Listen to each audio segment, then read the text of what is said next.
Olá, meus amigos, vamos dar sequência ao nosso estudo aqui no Trino Concursos. Nós vamos agora para a aula 2, bloco 1, dando sequência ao estudo da parte geral de direito empresarial. Então, nós temos nesse início do bloco número 1 da aula 2, a gente vai falar sobre os livros obrigatórios, a exibição judicial, a força probante dos livros. Então, vamos à tela. Vamos aqui, então, estudar inicialmente esse ponto referente aos livros obrigatórios facultativos, a força probante, trabalhando a questão da exibição desses livros. A exibição ela pode ser judicial ou pode ser uma exibição determinada pela autoridade administrativa. A gente deve estar ciente de que o empresário ele deve ter livros que possam determinar a escrituração regular das suas atividades. Existem alguns livros que são obrigatórios e livros que são considerados facultativos, ou seja, o empresário adota ou não esse livro se ele quiser. Um livro obrigatório e comum, a princípio, a todo empresário, seria o livro diário. O artigo 1180 do Código Civil estabelece o livro diário como sendo o livro obrigatório para todo e qualquer empresário. É claro que existe aqui exceção. Por exemplo, lá na Lei Complementar 123 de 2006, vocês vão encontrar o artigo 68, que trata do pequeno empresário. O pequeno empresário, definido no artigo 68, ele não precisa ter uma escrituração regular. Assim também acontece em relação ao microempreendedor individual, o MEI, artigo 18A, parágrafo 1º. Bom, de todo modo, se você exerce uma atividade empresarial, então, a princípio, não sendo pequeno empresário, você tem que ter um livro diário, pelo menos. Lembrem-se, os senhores, que se você também for emitir duplicatas, a lei de duplicatas vai determinar obrigatoriamente, compulsoriamente, a escrituração do livro de registro e emissão de duplicatas. Então, tudo isso vai depender se você emite ou não duplicata. Agora, percebam, senhores, que esses livros, eles trazem uma documentação importante, é uma escrituração. Dali você pode extrair informações que são importantes, seja para uma outra parte que está litigando com aquele empresário, seja para a própria autoridade administrativa no tocante à sua fiscalização, até para a questão tributária. Dessa maneira, é importante saber como é tratado, como é disciplinada a exibição desses livros, porque o livro ele é dotado de sigilo. Ali existem informações que são sigilosas, mas esse sigilo ele pode ser ali afastado pelo magistrado que determine uma exibição desses livros. Então, a exibição judicial, como regra, ela é parcial, mas ela pode também ser integral.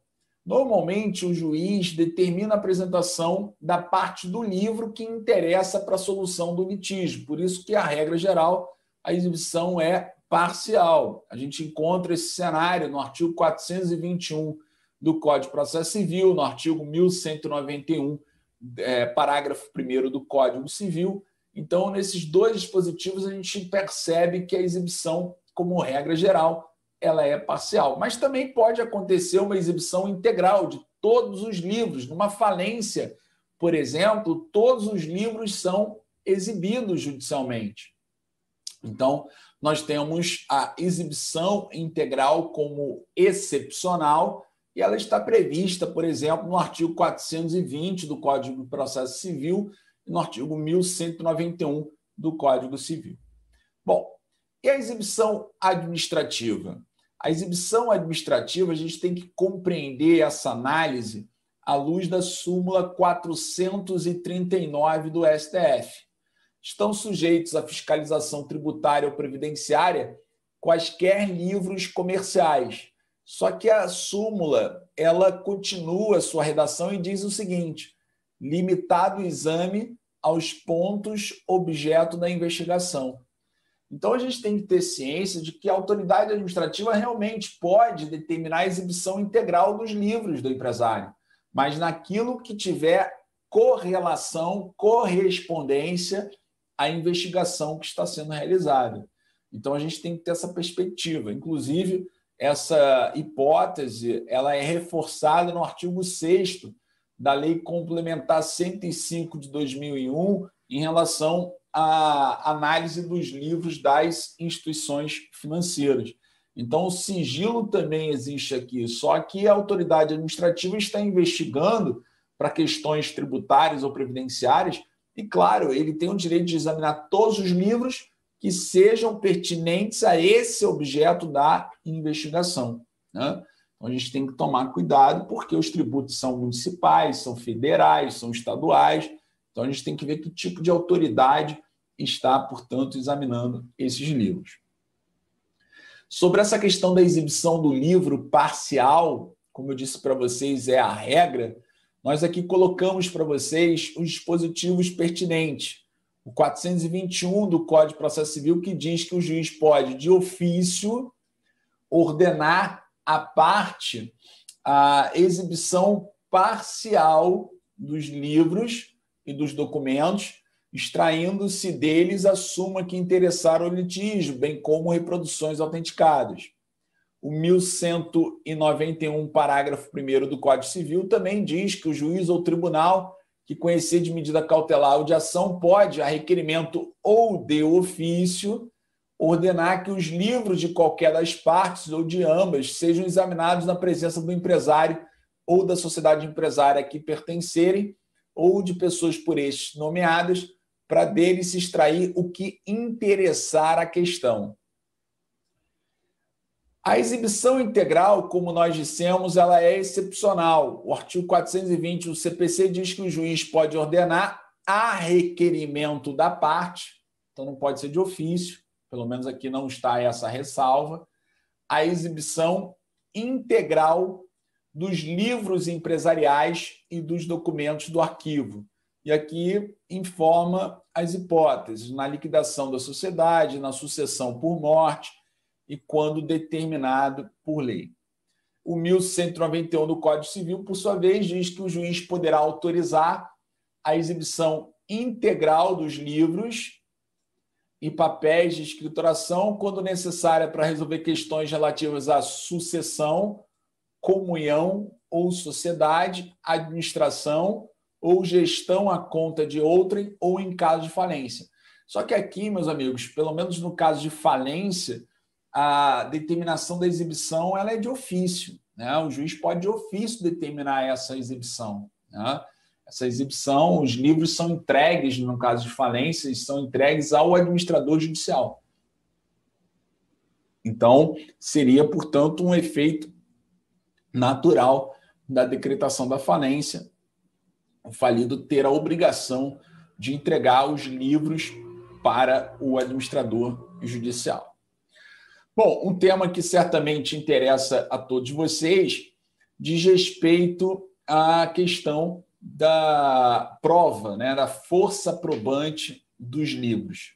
Então, vejam, nós temos aqui a possibilidade do livro apresentado ser importante para produzir uma prova a favor do empresário, do seu próprio titular, o próprio titular do livro, aquele que é, portanto, proprietário desse livro, ele usa esse livro para fazer uma prova a seu favor. Isso é possível. É nos termos do artigo 418 do CPC. Os livros empresariais que preencham os requisitos exigidos por lei provam a favor de seu autor no litígio entre empresários. Então, tem duas condicionantes aqui. Primeiro, o livro tem que estar perfeitamente escriturado, portanto, por consequência, autenticado pela junta comercial, como nós vimos, e também deve ser um litígio apenas entre empresários. Então, para que o livro possa fazer prova a favor do seu titular, é necessário que nós tenhamos, então, dois requisitos: que esse livro esteja regular e que seja um litígio entre empresários. Agora, o livro pode fazer prova contra o empresário. Pode fazer prova contra o empresário. O artigo 417 do CPC informa que os livros empresariais provam contra o seu autor, sendo lícito ao empresário, todavia, demonstrar por todos os meios permitidos em direito que os lançamentos não correspondem à verdade dos fatos. Então, há uma presunção relativa de veracidade. Cabe a possibilidade de ser demonstrado prova em contrário. Então, o livro faz prova contra o seu titular, contra o seu autor, porém, pode esse autor demonstrar que esses lançamentos, por algum motivo que seja, não correspondem à verdade dos fatos. E o 1192 do Código Civil também traz uma presunção relativa de veracidade contra o autor do livro se for recusada a apresentação dos livros. Então, se não forem apresentados, o juiz determinou a apresentação, por exemplo, e não foi apresentado, ter-se-á como verdadeiro alegado pela parte contrária para se provar pelos livros. Então, é importante que a gente tenha em mente esse cenário, então, né? Então, artigo 1192 do Código Civil. Bom, senhores, vamos passar agora para o estudo importante sobre o estabelecimento empresarial. É um estudo importante, é um estudo que normalmente a gente tem que ter muito cuidado. É bastante cobrada essa questão envolvendo, né, o estabelecimento empresarial, e a gente tem que ter ciência de que o conceito de estabelecimento empresarial ele vem definido no artigo 1142 do Código Civil. Então, o artigo 1142 do Código Civil diz: considera-se estabelecimento todo complexo de bens organizado para o exercício da empresa por empresário ou por sociedade empresária. Então, o estabelecimento empresarial ele é considerado um instrumento da atividade empresarial. O estabelecimento empresarial ele é um complexo de bens. Ele não é simplesmente o local onde é exercida a atividade empresarial, porque o local onde é exercida a atividade empresarial é o ponto empresarial. E o ponto empresarial é apenas um dos elementos que integram o estabelecimento empresarial. Então, o estabelecimento empresarial é um complexo de bens, que podem ser corpóreos ou incorpóreos. Esses bens são organizados no estabelecimento empresarial pela vontade do empresário. É o empresário que tem ali a vontade de organizar aquele estabelecimento com aqueles determinados bens. Bens corpóreos, bens incorpóreos. Então, o estabelecimento empresarial é um complexo de bens. Cuidado, não vai confundir estabelecimento empresarial com patrimônio. Patrimônio do empresário, ele é composto de ativo e passivo. Dentro do patrimônio, na coluna do ativo, vocês vão encontrar o estabelecimento empresarial, porque estabelecimento é um complexo de bens. Então, são duas coisas distintas. Patrimônio social, patrimônio da sociedade. Não se confunde com o próprio estabelecimento. O estabelecimento é apenas um dos elementos integrantes do patrimônio. Então, o estabelecimento, a gente agora já definiu como sendo um complexo de bens que é organizado pela vontade do empresário e não por força de lei, com o objetivo de exercer a atividade empresarial, a empresa. Então, o empresário organiza o estabelecimento empresarial com o propósito de exercer a empresa. Estabelecimento empresarial ele pode ser objeto unitário de direitos, como a gente vai estudar. A gente deve, então, lembrar que o estabelecimento empresarial ele pode ser objeto unitário de direitos, conforme artigo 1143 do Código Civil de 2002. Tá? Bom, feitas essas considerações iniciais, vamos partir para um ponto que cai muito em provas objetivas, mas também pode ser objeto de uma prova oral, ou de uma prova até mesmo discursiva, onde você tenha que dissertar sobre o estabelecimento empresarial ou sobre o contrato de trespasse, por exemplo. Natureza jurídica do estabelecimento empresarial. Qual é a natureza jurídica do estabelecimento empresarial? Estabelecimento empresarial é uma universalidade de fato. O conceito de universalidade de fato vocês vão encontrar no artigo 90 do Código Civil. Constitui universalidade de fato a pluralidade de bens singulares que, pertinentes à mesma pessoa, tenham destinação unitária. Olha como é que esse conceito do artigo 90 do Código Civil de universalidade de fato se encaixa perfeitamente no estabelecimento empresarial. Ele diz no artigo 90 que universalidade de fato seria uma pluralidade de bens singulares. E é exatamente isso que a gente encontra no estabelecimento empresarial. No estabelecimento empresarial, a gente encontra exatamente esse cenário. Vejam, olha aqui, ó, ponto empresarial, marca, máquinas, veículos, estoque. Então, eu tenho uma pluralidade de bens singulares, que poderiam ser considerados singularmente, que estão reunidos para o exercício de uma atividade empresarial. Então, ele diz em seguida o seguinte: pertinentes à mesma pessoa.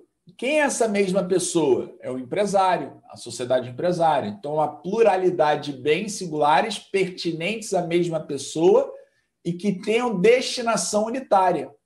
Por que que esses bens aqui estão todos eles organizados pelo empresário? Esse estoque, esse ponto, marca, máquinas, todos esses bens aqui que são singulares, poderiam ser considerados singularmente, eles pertencem ao empresário, estão reunidos aqui para qual finalidade? Para organizar o estabelecimento, que, por sua vez, vai dar uma destinação unitária, ou seja, para o exercício da empresa.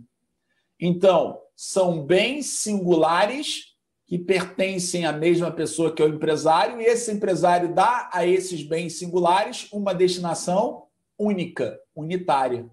Ou seja, você pega todos esses bens aqui, reúne esses bens no estabelecimento com qual finalidade? Exercício da empresa. Então, o estabelecimento empresarial é uma universalidade de fato. Não se traduz numa universalidade de direito, porque não há uma lei determinando obrigatoriamente, de forma compulsória, a reunião desses bens no estabelecimento. É a vontade do empresário, que está livre para organizar esses bens singulares. Há quem entenda que o estabelecimento empresarial corresponde a uma universalidade de direito. Só que esse entendimento é absolutamente minoritário e não é recomendável que os senhores sigam essa posição. Vocês devem dizer que é uma universalidade de fato. A própria doutrina absolutamente majoritária segue essa linha de entendimento. E o maior de todos esses autores sobre esse tema é o professor Oscar Barreto Filho. E aí depois você tem uma sequência de autores que vão seguir essa mesma linha de pensamento. Dentre eles, o professor Fábio Lhó Coelho, né? Então, nós temos aqui o artigo 90, portanto, trazendo aqui uma definição de universalidade de fato que se encaixa perfeitamente na natureza jurídica do estabelecimento empresarial. O próprio STJ já teve oportunidade de destacar esse cenário no informativo 524. É uma universalidade de fato, né? Conforme RESP 1.355.812 do Rio Grande do Sul. Um pequeno parênteses aqui para vocês. Na prova do TJ de São Paulo, nós tivemos uma polêmica envolvendo esse tema, prova objetiva. Porque havia uma questão alternativa sobre a natureza jurídica do estabelecimento empresarial. E aí, as alternativas que o candidato poderia escolher, não tinha nenhuma delas indicando universalidade de fato. Então, nós tínhamos ali 4 alternativas e nenhuma dessas assertivas falava universalidade de fato. Mas havia uma alternativa mencionando universalidade de direito, que inclusive seria o gabarito.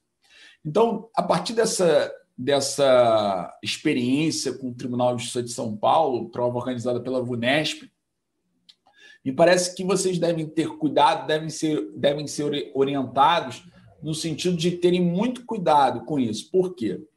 Quando você se deparar com uma questão objetiva, em que você seja indagado a respeito da natureza jurídica do estabelecimento empresarial, e aí você percebe que não tem nenhuma alternativa para você marcar a universalidade de fato, mas existe a opção universalidade de direito, você vai marcar a universalidade de direito, mesmo não sendo a natureza jurídica do estabelecimento empresarial, mesmo sendo uma corrente minoritaríssima, mas você vai marcar para garantir o seu ponto. Se tiver, dentre essas 4 alternativas, se você se depara com uma alternativa universalidade de fato e outra alternativa que fosse universalidade de direito, quando você tiver que escolher uma ou outra, você vai escolher universalidade de fato. Não tenham dúvida quanto a isso.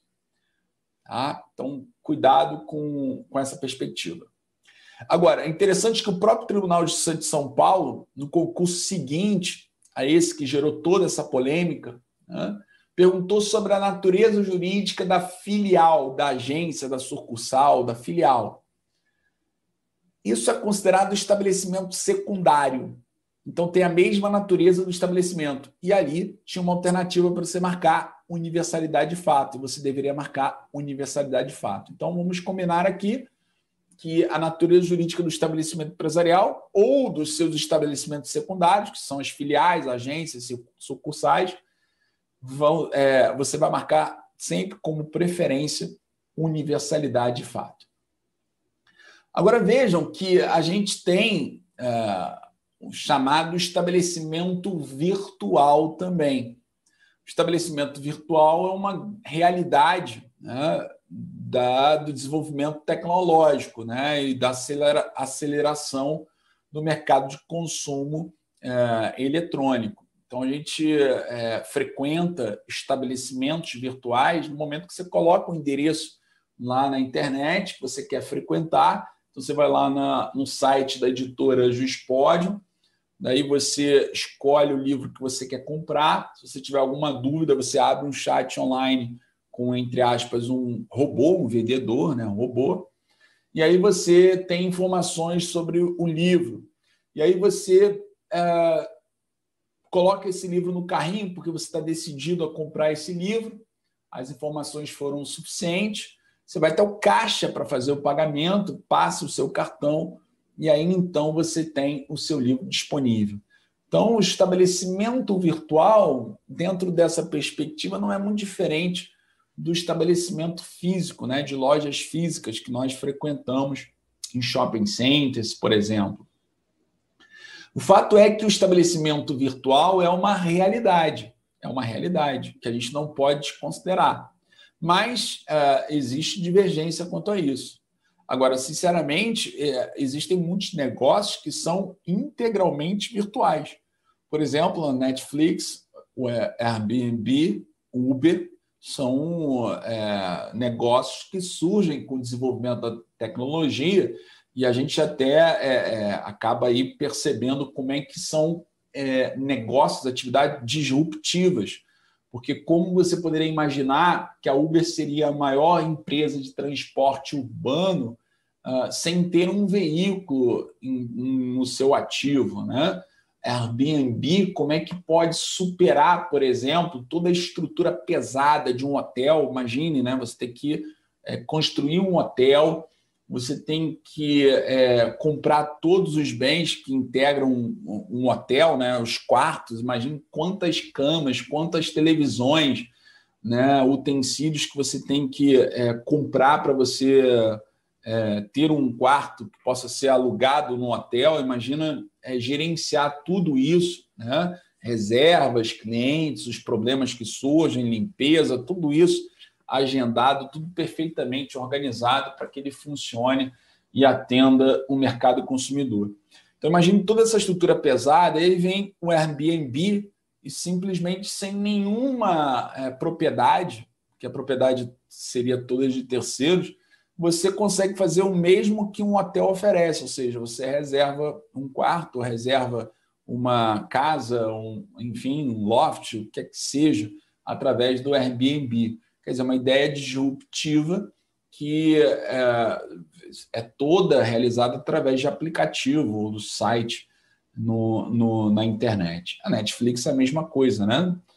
Quem é um pouco mais antigo, né, como o professor aqui que vos fala, pegou a época ainda das locadoras de filmes, né? A gente tinha que ir até as locadoras, muitas vezes o filme não estava disponível, aí você tinha que colocar um nome na fila para quando o filme fosse devolvido, aí o filme era devolvido sem rebobinar a fita, você tinha que pagar uma multa, né? E você perdia o prazo para devolver a fita, tinha que pagar multa, era multa, né? Tem até uma esquete do Porta dos Fundos sobre isso, né? De multas, né? Que você deixa de rebobinar ou deixou de entregar, enfim, é bem interessante, a época que reinava a Blockbuster, né? E aí vem a Netflix e muda completamente, né? Não só a Netflix, mas outros canais de streaming que mudam completamente esse negócio, né? Um negócio disruptivo. Bom, o fato é que existe, então, essa divergência sobre o estabelecimento empresarial virtual. A Ana Caronine Faria Guimarães e a Rúbia Carneiro Neves, ao escrever sobre o tema, elas entenderam que o estabelecimento empresarial virtual, na verdade, teria a natureza de filial, ou seja, seria um estabelecimento secundário. Já o professor Fábio Leo Coelho, não. E essa é a corrente que me parece correta, né, do Fábio Leo Coelho, que reconhece a existência do estabelecimento virtual em nosso sistema jurídico, só que com acesso imaterial, através do site na internet. Bom, e o aviamento? O que é o aviamento, meus amigos? Com relação ao aviamento, a gente tem que ter cuidado com o seguinte. Em primeiro lugar, o aviamento, isso tem que ficar muito claro para vocês. O aviamento, ele é apenas o potencial, representa apenas o potencial de lucratividade daquele estabelecimento empresarial. O aviamento, ele não é um elemento integrante do estabelecimento. Então, isso é uma pergunta tradicional. O aviamento não é um elemento integrante do estabelecimento empresarial. O aviamento, portanto, é o potencial de lucratividade do estabelecimento. Quanto melhor ele estiver organizado, provavelmente maior será o seu sobrevalor, o fundo empresarial, o seu aviamento. Então, o professor Ricardo Negrão diz que o aviamento existe no estabelecimento como a beleza, a saúde ou a honradez existem na pessoa humana. É um atributo, portanto. Não seria um elemento integrante, não é um bem integrante do estabelecimento. Então, diz, olha, a velocidade no automóvel, a fertilidade no solo, constituindo qualidades inscindíveis dos entes a que se referem. Então, o aviamento ele não existe como elemento separado, não pode constituir em si e por si objeto autônomo de direitos, suscetível de ser alienado ou dado em garantia. É apenas o potencial de lucratividade do estabelecimento. E o professor Ricardo Negrão, ele qualifica o aviamento como sendo objetivo ou real, que é aquele que você reconhece pela qualidade do próprio estabelecimento empresarial, e existe o aviamento subjetivo, que seria inerente à pessoa do comerciante. Então, ele classifica o aviamento como sendo objetivo e subjetivo. O aviamento objetivo é aquele que, inclusive, justifica a realização de uma franquia no seu negócio. Por que as pessoas vão aderir a uma franquia? por conta do aviamento objetivo, por conta da reputação, da qualidade daquele estabelecimento que foi organizado. Então, você acredita que, através de uma franquia, você tem mais chances de ter sucesso no empreendimento de uma atividade empresarial, né? Porque aquele estabelecimento que você vai inaugurar, ele já é conhecido, já foi testado, o mercado consumidor, portanto, já está ali ambientado aquele serviço ou produto que é oferecido por uma marca que seja famosa. Então, o estabelecimento, aviamento objetivo, e o aviamento subjetivo seria inerente à pessoa que exerce a atividade, ao empresário, né? A reputação daquele empresário, e não propriamente da atividade em si. Bom, e com relação à clientela, meus amigos? Com relação à clientela, a gente tem que ter cuidado. Por quê? Clientela seria o conjunto de pessoas que frequentam um estabelecimento empresarial. Então, a clientela seria um conjunto de pessoas que frequentam um estabelecimento empresarial. Esse conjunto de pessoas pode ser considerado um bem integrante do estabelecimento? Essa é a dúvida. Se a clientela integra o estabelecimento empresarial. Existem algumas opiniões divergentes na doutrina. Há quem entenda que a clientela, por ser um conjunto de pessoas, não poderia ser um elemento integrante do estabelecimento, porque é um conjunto de pessoas, não é um bem integrante do estabelecimento, não é de propriedade do empresário. Seriam apenas pessoas que frequentam regularmente aquele estabelecimento empresarial por fatores subjetivos. Tá? Agora, há quem entenda que a clientela, sim, é um elemento integrante do estabelecimento empresarial, porque apesar de ser um conjunto de pessoas que frequentam de forma contínua um estabelecimento empresarial, o fato é que isso agrega valor àquele estabelecimento. O conjunto de pessoas que frequentam aquele determinado estabelecimento é um valor que você considera na hora de, por exemplo, adquirir um estabelecimento empresarial. Que tipo de pessoas? Há uma clientela fixa? Como é isso? A própria clientela é protegida no âmbito do direito concorrencial para evitar, né, o desvio de clientela pela prática de concorrência desleal. Então, a clientela seria um elemento integrante do estabelecimento empresarial para essa segunda corrente, apesar de ser um conjunto de pessoas. Tá? Bom, existem aqueles também que fazem distinção entre clientela e freguesia, dizendo que a clientela é um elemento integrante do estabelecimento, mas a freguesia não, porque a freguesia frequenta o estabelecimento apenas por fatores objetivos, mas que o empresário não pode contar com o freguês, né?